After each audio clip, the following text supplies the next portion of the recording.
오늘 아침에 제 지인한테서 전화가 한 통 왔습니다. 목소리가 참 이상했어요. 떨리는 건지 울먹이는 건지 구분이 안 됐습니다. 전화를 끊고 나서 한동안 멍하니 앉아 있었습니다. 그분이 꺼낸 말이 계속 머릿속을 맴돌았거든요. 선생님, 제가 20년을 믿었던 사람한테 이런 일을 당할 줄은 몰랐어요. 저는 그 말이 참 마음에 걸렸습니다. 20년이라는 시간이 한 사람의 인생에서 얼마나 큰 무게인지 알기 때문입니다. 그런데 더 마음에 걸렸던 것은 따로 있었습니다. 그분이 덧붙인 말이었어요. 사실 처음부터 이상하다는 느낌은 있었어요. 근데 그냥 내가 예민한가 보다 했거든요. 여러분, 그 말을 들으면서 저는 생각했습니다. 우리가 얼마나 많은 신호를 무시하고 살아가는지, 그리고 그 무시가 얼마나 큰 상처로 돌아오는지, 오늘 저는 여러분께 사람을 알아보는 이야기를 드리려 합니다. 거창한 이야기가 아닙니다. 여러분이 지금 이 순간 곁에 두고 있는 사람에 대한 이야기입니다. 여러분, 사람 때문에 잠을 설치신 밤이 있으셨습니까? 마음에 맞지 않는 사람 때문에, 혹은 믿었던 사람이 배신한 것 같아서, 혹은 분명히 내가 손해를 봤는데도 내가 왜 이렇게 죄인같이 하는 기분으로 밤을 지새우신 적 있으십니까? 있다면 오늘 이 이야기가 여러분에게 작은 위로가 되었으면 합니다. 그리고 한 가지는 분명히 알고 가셨으면 합니다. 그 불편한 감각, 그 이상하다는 느낌, 그건 여러분이 예민해서가 아닙니다.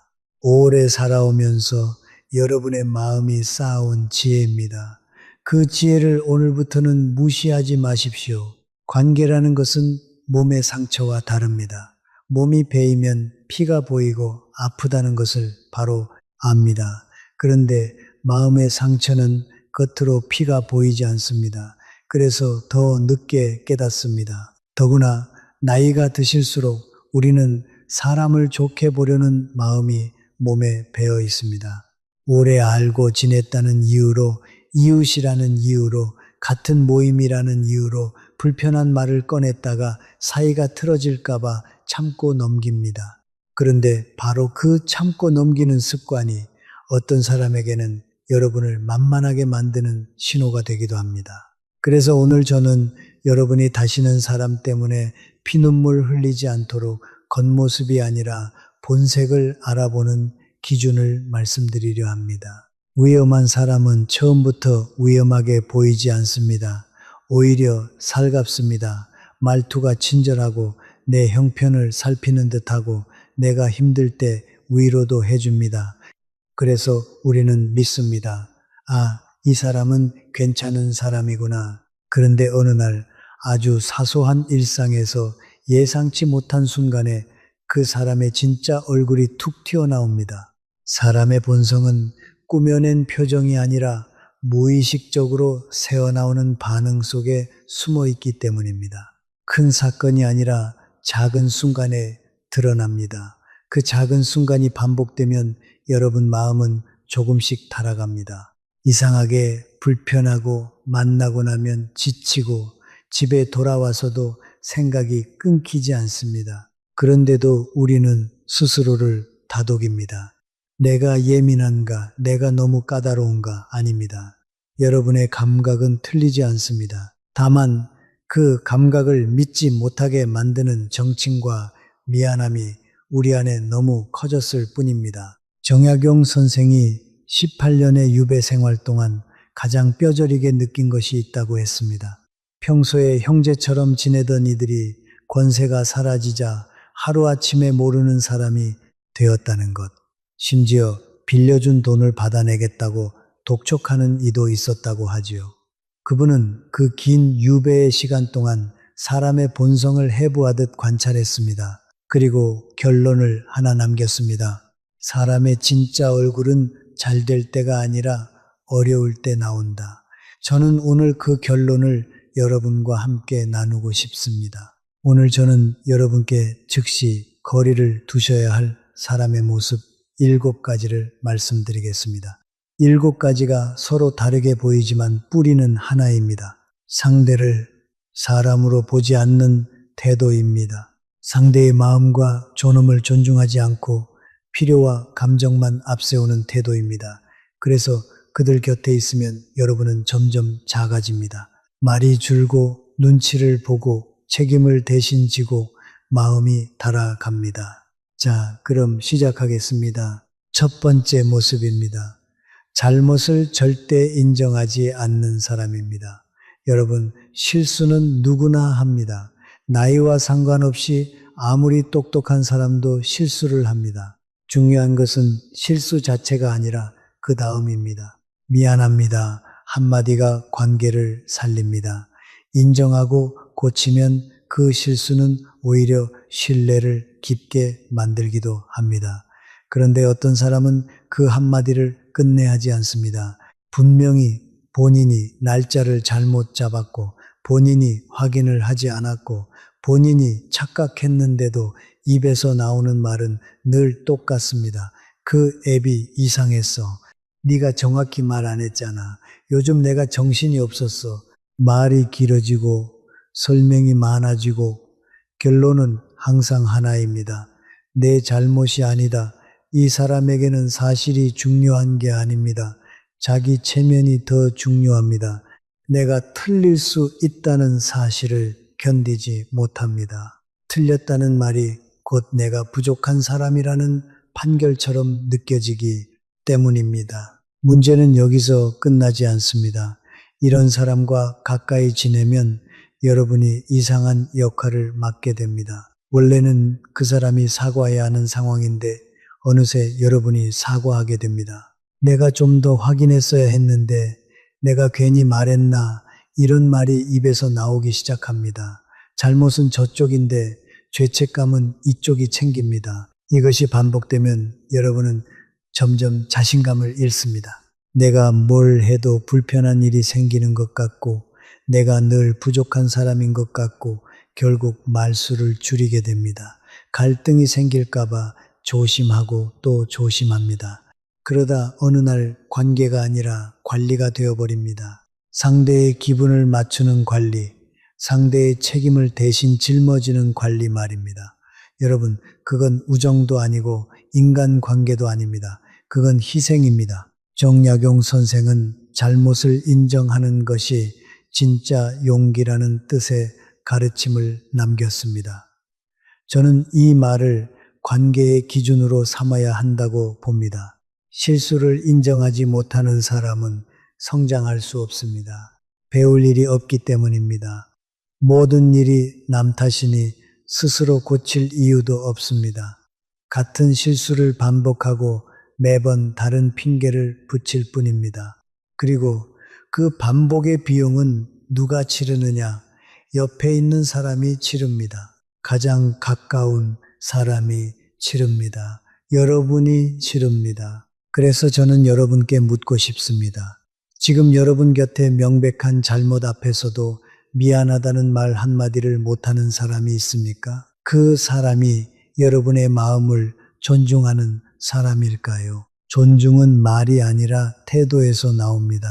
잘못을 인정하는 태도, 그것이 상대를 사람으로 대하는 최소한의 예의입니다. 혹시 여러분은 이렇게 생각하실지 모릅니다. 그래도 그 사람도 사정이 있겠지. 물론 사정은 있을 수 있습니다. 하지만 사정이 있다고 해서 책임이 사라지지는 않습니다. 피곤해도 힘들어도 바빠도 잘못을 했으면 인정할 수 있어야 합니다. 인정하지 못하는 사람은 결국 누군가에게 책임을 떠넘길 사람입니다. 그리고 그 누군가가 여러분이 될 가능성이 큽니다. 특히 여러분이 착하고 참고 관계를 지키려는 사람이면 그럴수록 더 그렇습니다. 착한 사람은 쉽게 이용당합니다. 왜냐하면 착한 사람은 마지막까지 내가 참으면 되지라고 생각하기 때문입니다. 그런데 그 참음은 덕이 아니라 상대에게는 더 해도 된다는 허락이 될 때가 있습니다. 이제부터는 단호해지셔야 합니다.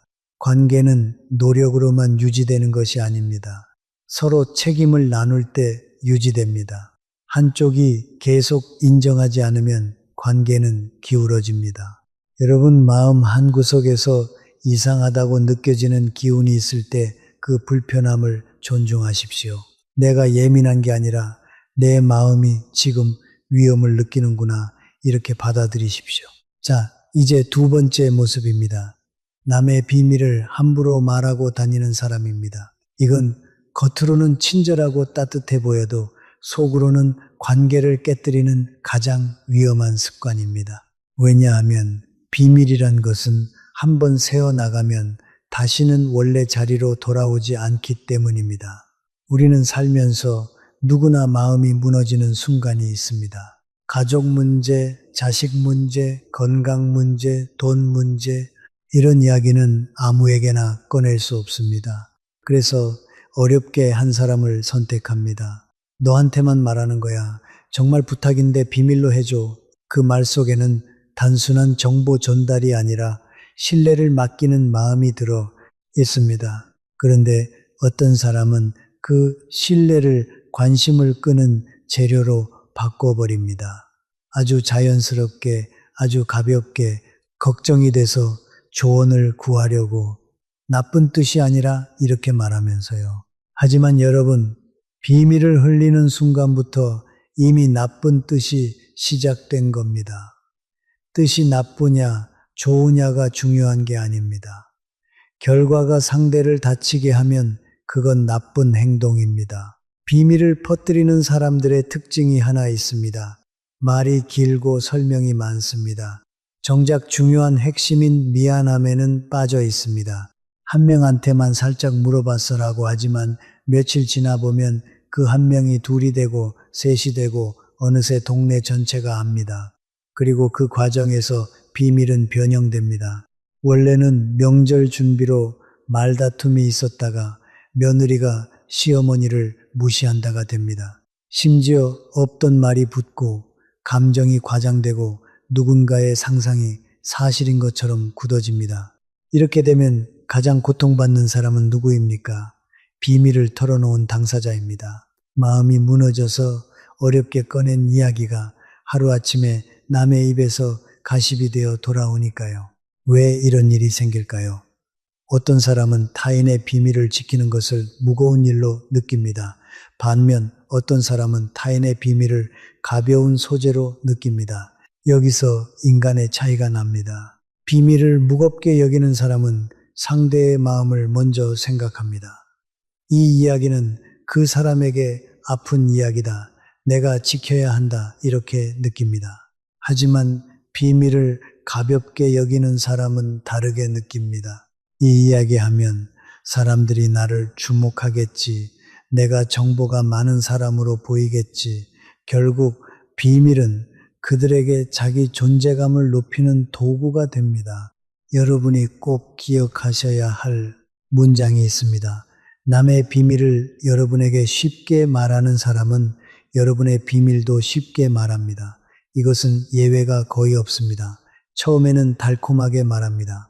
나는 너한테만 말하는 거야. 그런데 그 말이 사실이라면 왜 굳이 너한테만이라는 말을 강조할까요? 진짜로 비밀을 지키는 사람은 오히려 조용합니다. 말이 없습니다. 묻지 않으면 꺼내지 않습니다. 반대로 입이 가벼운 사람은 나만 아는 이야기라는 포장지로 관심을 삽니다. 그리고 그 포장지를 뜯는 순간 그 비밀은 이미 안전하지 않습니다. 저는 여러분께 제안 드립니다. 앞으로 누군가에게 고민을 말하기 전 딱 한 가지를 확인하십시오. 그 사람이 다른 사람의 이야기를 나에게 어떻게 말해왔는가? 늘 누군가의 사정을 재미있게 전하고 내가 들었는 대로 시작하는 사람이었다면 그 사람에게는 여러분의 비밀을 맡기지 마십시오. 그것은 신뢰가 아니라 위험을 맡기는 겁니다. 여러분의 마음은 실험 대상이 아닙니다. 비밀을 지키지 못하는 사람은 여러분을 이야깃거리로 만드는 사람입니다. 그런 사람 곁에서 여러분의 마음이 편할 수 없습니다. 나이가 드실수록 관계는 양보다 질이 중요해집니다. 마음이 편한 사람을 곁에 두는 것, 그것이 진짜 지혜입니다. 세 번째 모습입니다. 모든 대화를 자기 이야기로 끝내는 사람입니다. 어떻게 설명드릴까요? 이런 분들은 겉으로는 대화를 잘하는 것처럼 보입니다. 말도 많고 경험도 많은 듯하고 분위기도 띄웁니다. 그런데 여러분이 진짜 힘든 이야기를 꺼내는 순간 이상한 일이 벌어집니다. 여러분의 이야기가 시작되자마자 그 사람의 입에서 이런 말이 나옵니다. 아, 그거 나도 말이야. 그리고 곧바로 방향이 바뀝니다. 예전에 내가 더 심했어. 나는 이렇게 해결했어. 여러분이 혈압이 걱정된다고 하면 그 사람은 양파즙 이야기를 20분 합니다. 여러분이 가족 문제로 마음이 무겁다고 하면 그 사람은 자기 자식 이야기로 넘어갑니다. 여러분은 분명 내 마음을 말했는데 결국 그 사람의 무대가 됩니다. 여기서 핵심은 말의 양이 아닙니다. 관심의 방향입니다. 대화는 두 사람이 함께 만들어야 합니다.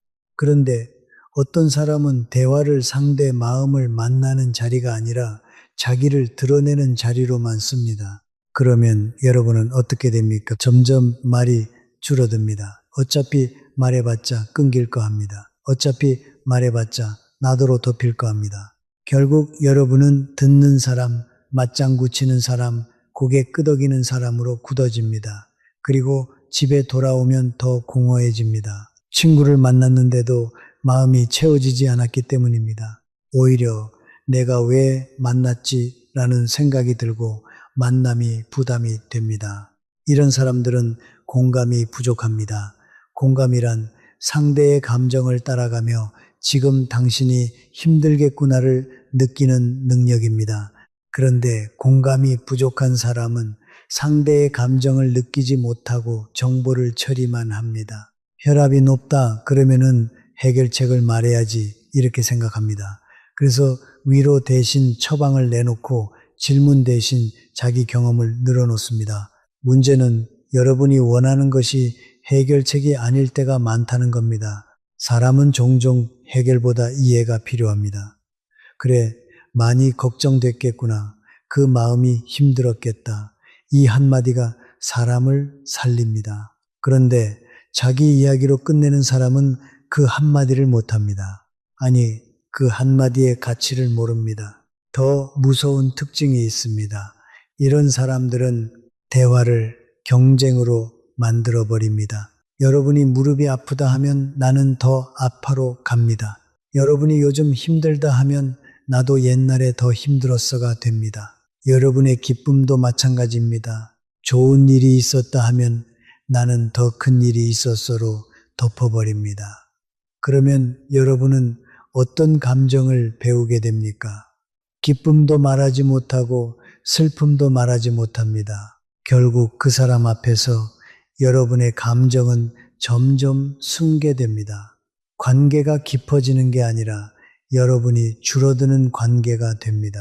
정약용 선생은 듣는 것이 말하는 것보다 어렵고 귀하다는 뜻의 말씀을 남겼습니다. 저는 이 말을 정말 중요한 기준으로 삼아야 한다고 봅니다.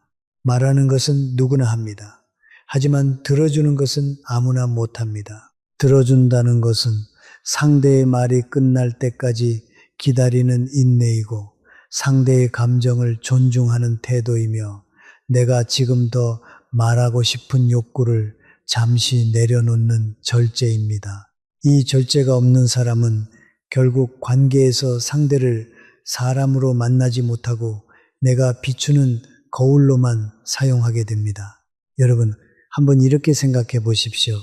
나는 그 사람 이야기를 너무 많이 알고 있습니다. 그 사람의 가족사, 건강, 취미, 분노, 자랑, 불만까지 다 압니다. 그런데 그 사람은 나에 대해 얼마나 알고 있을까요? 내 마음이 어떤지, 내가 무엇을 두려워하는지, 내가 무엇에 기뻐하는지 그 사람은 모릅니다. 관심이 없기 때문입니다. 관심이 없으면 질문이 없습니다. 질문이 없으면 공감도 없습니다. 그러니 관계는 자연스럽게 얕아집니다. 오래 만났다고 해서 깊어지는 게 아닙니다. 깊어지는 관계는 내 이야기가 안전하게 머무를 곳이 있는 관계입니다. 여러분의 목소리가 사라지는 곳에서는 여러분의 삶도 작아집니다. 이제는 여러분의 목소리를 존중해주는 사람 곁에 머무십시오. 그것이 남은 인생의 품격입니다. 네 번째 모습입니다. 감정을 다스리지 못하고 폭발하는 사람입니다. 여러분, 인간관계에서 가장 피곤한 사람은 나쁜 말을 하는 사람이 아닙니다. 감정을 통제하지 못하는 사람입니다. 말이 독해도 시간이 지나면 잊히는 경우가 있습니다. 하지만 감정이 폭발하는 사람 옆에 있으면 여러분의 몸이 먼저 반응합니다. 심장이 조마조마해지고 말이 조심스러워지고 약속 전부터 피곤해집니다. 이런 사람들은 아주 사소한 일에서 갑자기 목소리가 커집니다. 커피가 5분 늦게 나왔다고 직원에게 나리선말이 튀어나옵니다. 왜 이렇게 늦어 확인도 안 하고 내오나. 상대가 사과해도 멈추지 않습니다. 분노의 크기가 상황의 크기와 맞지 않습니다. 우리는 그 장면을 보면서 속으로 이렇게 느낍니다. 저 정도 일로 저렇게까지 화낼 일인가? 그렇습니다. 화낼 일이 아닙니다. 그런데도 화를 냅니다. 왜냐하면 그 분노는 지금 눈앞의 커피 때문이 아니라 그 사람 안에 쌓여있던 불안과 좌절이 밖으로 터지는 방식이기 때문입니다. 분노는 종종 상황을 핑계로 삼습니다. 진짜 원인은 내면에 있는데 표면에서는 외부 탓을 합니다. 그래서 이런 사람들은 같은 패턴을 반복합니다. 음식이 늦어도 화, 길이 막혀도 화, 누군가가 실수해도 화, 심지어 자신이 조금 불편해도 화입니다. 그때 옆에 있는 사람은 어떤 역할을 하게 될까요? 감정의 방파제가 됩니다. 괜찮아, 그럴 수도 있지. 그만해, 창피해. 이렇게 달래고 수습합니다. 처음에는 친구니까 가족이니까 하며 넘깁니다. 하지만 시간이 지나면 여러분이 더 먼저 지칩니다. 왜냐하면 여러분은 늘 긴장 상태로 살아야 하기 때문입니다. 감정을 폭발하는 사람과 가까이 있으면 관계는 자연스럽게 눈치 게임이 됩니다. 오늘은 기분이 어떤지, 이 말을 하면 화를 낼지, 저 행동을 하면 삐질지 여러분의 머릿속에 늘 계산이 돌아갑니다. 대화의 내용보다 분위기를 먼저 읽게 됩니다. 그런데 여러분, 이건 정상적인 관계가 아닙니다. 관계는 편안함 위에 세워져야 합니다. 그런데 그 사람 때문에 늘 긴장해야 한다면 그건 이미 여러분의 평온을 침범하는 관계입니다. 또 한 가지 우리가 흔히 속는 지점이 있습니다. 그래도 나한테는 화를 안 내라고 말하는 경우입니다. 여러분, 그건 안전하다는 뜻이 아닙니다. 그 사람의 분노는 언제든 방향이 바뀔 수 있는 것입니다. 오늘은 직원에게, 내일은 다른 친구에게, 그 다음은 결국 가장 가까운 사람에게 향합니다. 감정을 조절하지 못하는 사람은 상황에 따라 화살을 쏘는 것이지 원칙에 따라 멈추는 사람이 아닙니다. 그러니 나에게는 아직 안 그랬다는 말은 아직 내 차례가 안 왔다에 가깝습니다. 더 조심해야 할 것은 침묵으로 벌을 주는 분노도 있습니다. 겉으로는 조용하지만 표정이 굳고 말을 끊고 1시간이고 2시간이고 분위기를 얼립니다. 옆에 있는 사람은 어떻게 됩니까?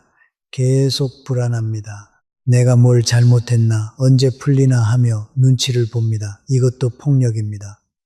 소리 지르는 폭력과 침묵으로 조종하는 폭력은 형태만 다를 뿐 결과는 같습니다. 상대를 불안하게 만들고 자존감을 깎고 관계를 지배합니다.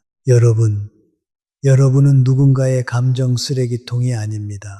상대가 스트레스를 받는다고 해서 여러분이 그 분노를 받아줄 의무는 없습니다.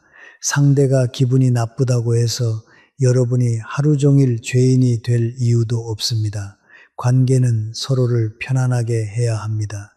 여러분의 삶에는 평온이 필요합니다. 우리는 남은 인생에서 더 이상 긴장 속에 살 이유가 없습니다.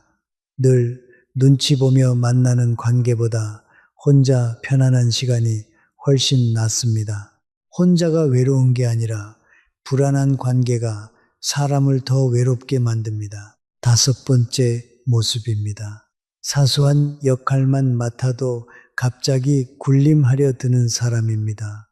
이 유형은 처음엔 추진력 있다, 야무지다로 포장되지만 시간이 지나면 주변 사람을 숨막히게 만듭니다. 처음에는 고맙게 시작됩니다. 누군가 귀찮은 일을 맡겠다고 나섭니다. 회비 관리, 단톡방 공지, 일정 조율, 엑셀 정리. 사실 이런 일은 다들 하기 싫어합니다. 누군가 해주면 편합니다. 그래서 우리는 칭찬합니다. 아유, 고맙다. 덕분에 편하다. 그런데 문제는 그 다음 달부터 시작됩니다. 맡은 일의 범위를 넘어섭니다. 관리가 통제가 되고 도움은 지배로 변합니다. 누가 의견을 내면 그건 제가 판단할게요 라고 말합니다. 투표로 정하자는 말에는 표정을 굳힙니다. 자기 허락 없이는 아무것도 못하게 만듭니다. 회비 관리자였는데 어느새 회장처럼 행동합니다. 이런 사람들의 내면에는 흔히 공통점이 있습니다. 작은 권한으로도 자신을 크게 느끼고 싶은 욕구가 큽니다. 평소에는 자존감이 불안정합니다. 스스로를 믿지 못합니다. 그러니 남을 통제함으로써 자기 가치를 확인하려 합니다. 내가 결정권자야, 내 말이 기준이야, 이런 방식으로 자기 존재를 증명합니다. 겉으로는 단호함처럼 보일 수 있지만 본질은 단호함이 아니라 열등감의 보상 행동입니다. 내가 약하다는 느낌을 지우기 위해 누군가를 아래로 두고 싶은 겁니다. 여러분이 반드시 알아야 할 것은 이 유형이 가진 가장 위험한 습관입니다. 권한을 봉사가 아니라 특권으로 여긴다는 점입니다. 봉사는 모두를 편하게 하는 방향으로 흐릅니다. 투명하게 공유하고 의견을 모으고 결과를 정리합니다. 하지만 특권은 다릅니다. 특권을 가진 사람은 정보를 독점합니다. 결정 과정을 숨깁니다. 그리고 자신을 거치게 만듭니다. 제가 해야 합니다. 제가 알아서 합니다라는 말이 늘어나면 실제로는 나를 통과하지 않으면 안 된다는 구조가 만들어집니다. 그러면 모임은 어떤 분위기가 됩니까? 자유롭게 말하지 못합니다. 이거 해도 되나? 저거 말하면 기분 나빠할까? 이런 조심이 늘어납니다. 결국 사람들은 모임이 즐거워서가 아니라 눈치 보느라 피곤해집니다. 여러분이 특히 조심해야 할 것은 이런 사람과 함께 있을 때 여러분 자신이 변한다는 사실입니다. 처음에는 그냥 저 사람이 깐깐한가 보다 하고 넘어갑니다. 그런데 시간이 지나면 여러분이 먼저 움츠러듭니다. 원래 여러분은 자유롭게 의견을 내던 사람이었는데 어느 순간부터 허락을 구합니다. 이거 괜찮을까요? 그럼 어떻게 하면 좋을까요? 여러분의 주체성이 조금씩 줄어듭니다. 삶의 후반부에는 누가 나를 끌어올려 주는가만큼 누가 나를 작아지게 만드는가를 더 정확히 봐야 합니다. 작은 권한에 취해 군림하려는 사람은 여러분을 동등한 사람으로 보지 않습니다. 아래 사람으로 봅니다. 그래서 여러분이 점점 허락을 구하게 만듭니다. 그러나 여러분은 누군가의 허락을 받아야 사는 사람이 아닙니다. 여러분은 존중받아야 할 사람이고 동등한 관계 속에서 편안하게 살아야 할 사람입니다. 그러니 작은 권력에 취한 사람을 멀리 하십시오. 그게 여러분의 품격을 지키는 길입니다. 여섯 번째 모습입니다. 상대의 위치에 따라 태도가 180도 바뀌는 사람입니다. 정약용 선생이 경계하라고 했던 말이 있지요. 위에는 아첨하고 아래는 억누르는 자를 가장 경계하라. 저는 이 말이 단순한 도덕적 충고가 아니라 관계에서 실제로 일어나는 피해의 방향을 알려주는 경고라고 봅니다. 이런 사람들은 겉으로는 사교적이고 예의 바른 것처럼 보입니다. 그런데 한 번만 유심히 보면 그 예의가 인격이 아니라 계산이라는 것을 금방 알 수 있습니다. 식당에서 직원이 메뉴판을 가져오는데도 눈을 마주치지 않습니다. 물 먼저 가져와요. 이거 다시 데워와요. 말투는 명령이고 주세요나 감사합니다. 같은 말이 없습니다. 조금만 일이 늦어져도 표정이 굳고 짜증이 올라옵니다.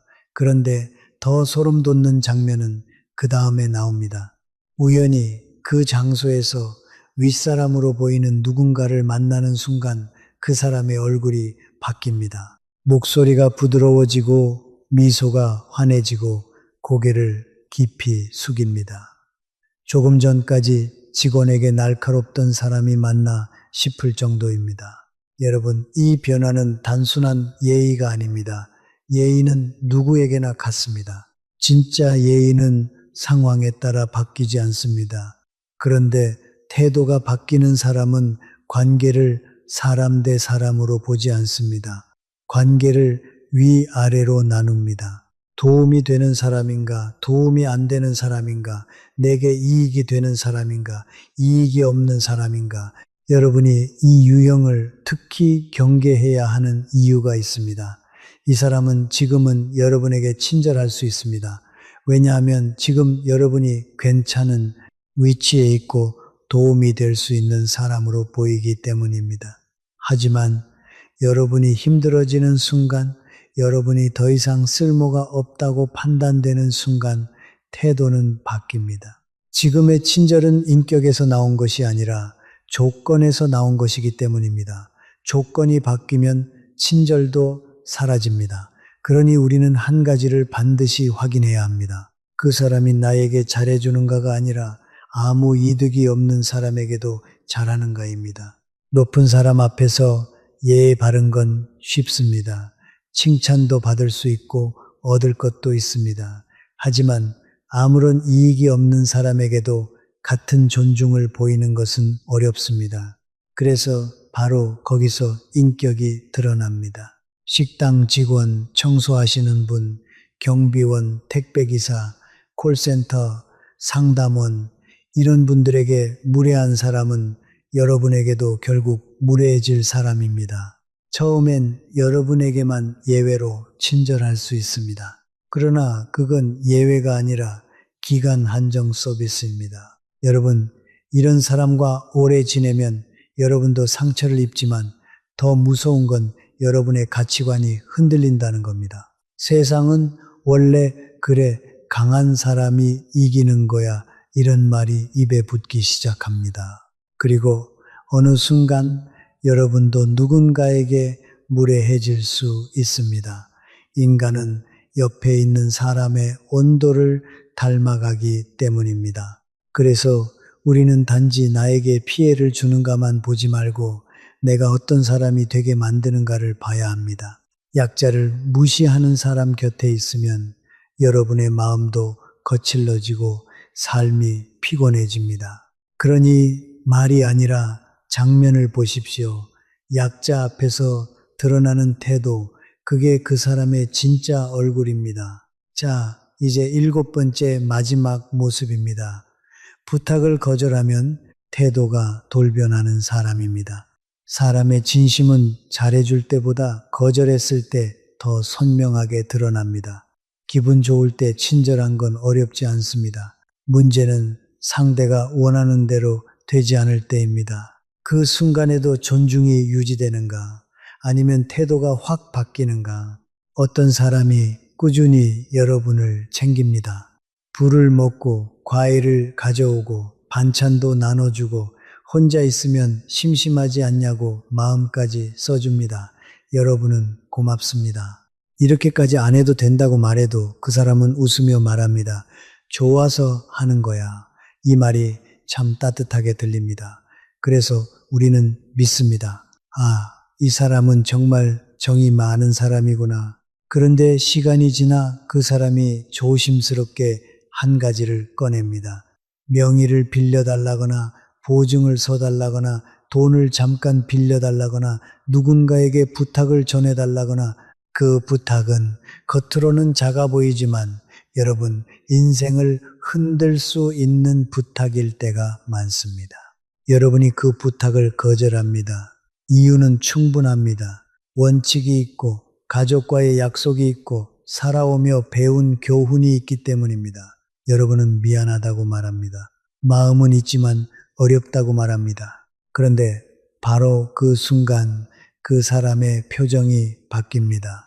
목소리가 달라지고 말이 짧아지고 서운함이 아니라 분노와 계산이 섞인 기운이 올라옵니다. 그동안 내가 얼마나 챙겼는데 끝까지 말하지 않아도 뜻은 분명합니다. 투자 대비 수익이 없다는 불만입니다.